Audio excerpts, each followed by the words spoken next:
السلام علیکم ورحمۃ اللہ وبرکاتہ۔ آج کا پیغام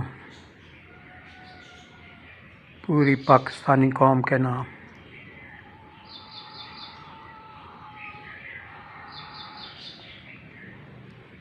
کثرت سے درود شریف پڑھیں، استغفار پڑھیں اور آیت کریمہ کا ورد کریں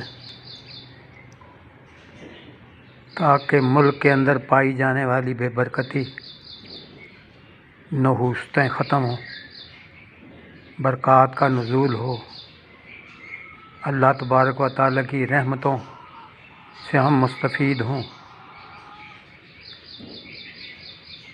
ایک ہو جائیں، نیک ہو جائیں، ہر قسم کی دیواریں گرا دیں،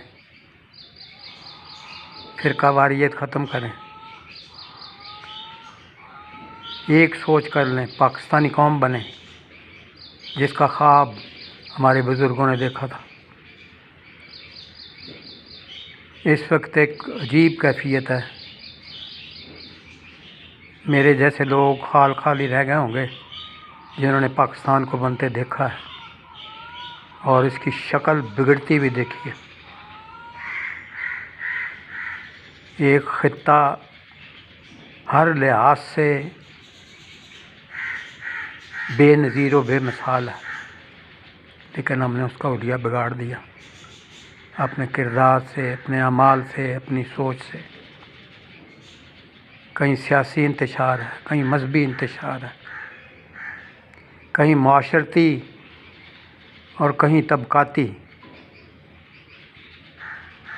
جو اللہ تبارک و تعالیٰ نے پیارے آقا کریم صلی اللہ علیہ وسلم کے ذریعے ہمیں تعلیمات دی ہیں، اس کو چھوڑ کے ہم پتہ نہیں کدھر چلے پڑے ہیں۔ اور یاد رکھیں، life is limited, life is uncertain. بس دو جملے ذہن میں رکھیں اور ہم اپنے آپ کو متعین کریں کس منزل کی طرف جانا ہے اور اس طرف چل پڑیں۔